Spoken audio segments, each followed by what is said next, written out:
So Dave Portnoy of Barstool Sports finds himself on the wrong end of Business Insider in what they deem an exclusive, an article written by Julia Black. She's apparently been working on it for months.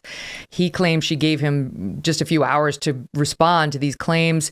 The headline is, quote, "I was literally screaming in pain. Young women say they met Barstool Sports founder Dave Portnoy for sex and it turned violent and humiliating." She's got two stories in particular. He's put out a response denying anything non-consensual. You know, he admits hooking up with some young women, but says nobody told me that they weren't enjoying it or didn't want to be there. Let me just give you the flavor. Madison is the first story, summer 2020. Again, he's denying anything non-consensual. This is according to Business Insider. This isn't Dave's side. This is Madison's side. She sent Dave Portnoy a DM. "Sick pizza reviews," she wrote. Then he responded, "Thanks, fly bitch." That's apparently a reference to something that was on her shirt in the picture that she sent him. A 20-year-old college student at the time, Portnoy was a 43-year-old multimillionaire. The conversation soon moved to Snapchat and text, where it quickly turned to the topic of sex. He sent her graphic videos of other women he'd slept with, according to Madison, and he pressed her to tell him about her sexual fantasies. She responded, "Like a rape fantasy where I don't have any control over what's going on." He responded, "You and I are going to get along so well. But I have to feel pretty comfortable for you to do that one," says Madison. "Of course," says Portnoy. And he bought her a first-class plane ticket to visit him at his Nantucket home. The trip was, quote, "traumatic," Madison told Insider. She arrived at his 4-bedroom home around 3 p.m., tired enough for her travel. She didn't mind when he said, "Let's order pizza in instead of going out." Still, she was surprised to find him nothing like his charismatic online persona. He was very rude, and so on. After dinner, they started kissing. She said she first became uncomfortable when Portnoy pulled out his phone and started filming her without asking permission as she performed oral sex on him. "I never said anything. I was scared. He was just so mean," she said. And then she goes on, and I'll get to the remainder. But I have to say, Jason, when I read this as a mother of a daughter, as a woman who's grown up in a world that was probably far more patriarchal when I was this girl's age than it is today, all I could think was, oh, you felt uncomfortable when he pulled out his phone and started filming you as you were filleting him after not knowing him at all, accepting his first class plane ticket and getting down on your knees with a man who you only knew the public persona of, and then you were surprised it wasn't working out well, that he wasn't your Prince Charming? Take some responsibility. It's not that he has no responsibility to treat her well. I don't want people to misunderstand me, but she's 100% responsible for putting herself in that position to begin with. This is the reason the vast majority of women would never do such a crazy thing as this young woman did. And now all eyes are trained on him because he was apparently, according to her, rough. So rough, I felt like I was being raped. He videotaped me. He spat in my mouth. He choked me so hard I couldn't breathe. Again, he's denying this. And I was screaming in pain. I screamed too much, it hurts. He denies that too. And then she stayed there 2 days. They didn't sleep together again. She slept on his couch. I'm sorry. Any young woman, there's a lesson in here for young women nationwide. Don't do this. Don't slide into somebody's DMs. Don't accept their plane ticket to go visit a man you don't know. Don't fillet him after dinner when you don't know him. And don't be surprised when he takes out his phone and starts filming you. And then don't play the victim because you put yourself in that situation. He doesn't come off looking well at all. He's got his own conscience to answer to. But this woman made terrible choices. And I don't think we get ahead in the Me Too movement or as women in general by not accepting that we too have some responsibility for our own actions and placing ourselves in situations that can lead to bad results. Okay, that's my rant. I'm going to turn it over to you, my friend. And I can't disagree with anything you said. And I think as a woman, I think that's a natural first reaction. As a man, I have a different first reaction. Yeah, this is why I love talking to you. And and again, I think your reaction is perfectly appropriate. And that's why, men and women should work together in conjunction with the raising of their kids.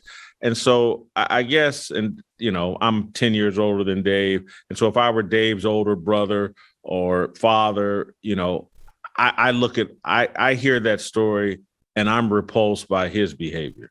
And I'm repulsed for a couple of reasons.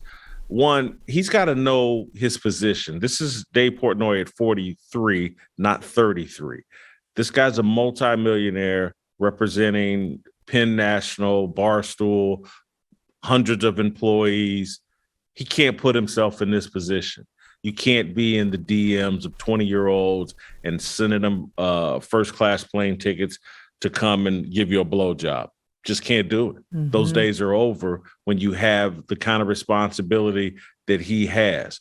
And so the lack of self-awareness, and then just the lack of regard for, this is a 20-year-old child. Oh, come on. And she's not a child. When you're 43. No, she's not a child. I'm going to say, when you're 43, and I've been 43, and again, I have a, just being completely honest, I like younger women, but I don't like children. And I'm just, at 43, 20's a child. Now, if she's 25, out of college, in the workforce, that's an adult. And in my view, and is far more fair game than a 20-year-old child when you're 43. And again, I don't have any problem with 40-year-old men or 50-year-old men that like to date 30-year-old women or 28-year-old women or whatever. But they've been around. They got some hair on their wherever. Yeah. I don't say hair on their chest or what. So I'm just telling you, from a man's perspective, that's the way I see it. He's the power dynamic. He's a multimillionaire. This is a 20-year-old. There's so much imbalance here, and him putting himself in harm's way. I don't disagree with what you're saying. He also bears responsibility. And now he's feeling panicked. It's not just her, by the way. It's a 19-year-old named Allison who, according to the piece, sent Portnoy a message saying she was on the island. I think Nantucket would love to see him. He invited her over. She asked whether she could come by with a couple of friends. He said, "While we F, seems weird." She responded, "Nah, they don't mind." Very playful. She's obviously telegraphing she's in for sex. She got there. He went inside. She said, "I'll go in with you." He said, "I didn't know it'd be that easy." He leaned in, started kissing me. I didn't know what to do. We went upstairs. He was really aggressive. I didn't know what to do. We had sex. That was it. He kicked me out. Her memories were fuzzy because of her emotional distress. She claimed that he choked her. Again, he kept spitting in my mouth, which was really gross. I was kind of scared. I didn't want to disappoint him. And then she claims that her friends say she was uncharacteristically quiet afterward. And all I could think was, okay, because you put yourself in a situation where you devalued yourself and you allowed somebody else to debase you. I'm not a perfect angel, Jason, but the reason that I don't have these experiences in my past is because I've never slept with somebody who I didn't deeply care for and know deeply cared for me. That's just not been my MO. And is that just happenstance and luck in my situation? No, it's not. I lost my dad at a very young age. I haven't had a perfect life, but I always understood that is a next level behavior. And you have to, especially as a young woman, be very careful about who you allow to have that kind of intimate access to you. Not everyone will treat you right. Not everyone will be good to you, and it can go south fast. So that's both parties bear responsibility in these situations. It's not, if he had just grabbed them and assaulted them, this would be all on him. But these women were willing participants, and then when they found out he was a cad to be charitable, they had more than just him to blame. She claims she became suicidal. He's released text messages showing that she seemed to be pursuing another encounter with him after the fact. So he's challenging that. And I should state for the record, here is part of Dave Portnoy's defense, the full version of which you can catch online. Watch.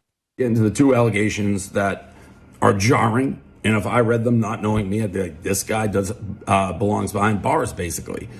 At no point, she came, she flew, we did have pizza, hung out, hooked up. At no point during it, at no point was it not 100% consensual. At no point did she ask me to stop. At no point did either of us think something unseemly happened. There was no weirdness after. It was totally fine, normal interaction, sexual, 100% consensual. Incident number two, I had no idea about, which is basically a girl came over in Nantucket. She DM'd me. She asked to come over. She came over. We hung out by the pool, started hooking up, had sex. And then it says she went home, got super depressed. She took a selfie with me, got super depressed when the selfie circulated, and 3 days later was in the hospital with depression. The first one, I'll never be able to prove my side of the story ever. It's a he said, she said.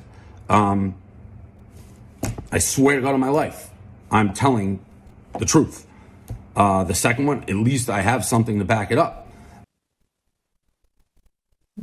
It's an interesting point you're making, which is even if you believe his denial, you don't let him off the hook. That I tend to believe what Portnoy is saying.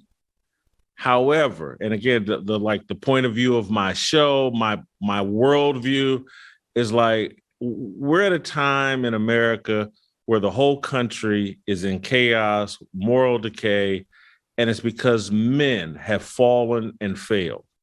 And that's why I'm critical here of Dave Portnoy. I'm just sorry, in his position, a 19 and a 20-year-old, he's in his 40s. He represents Penn National. He represents Barstool. He's got female employees. He's got putting himself in this position, behaving this, in my view, inappropriately with 19 and 20-year-old children. It's unacceptable.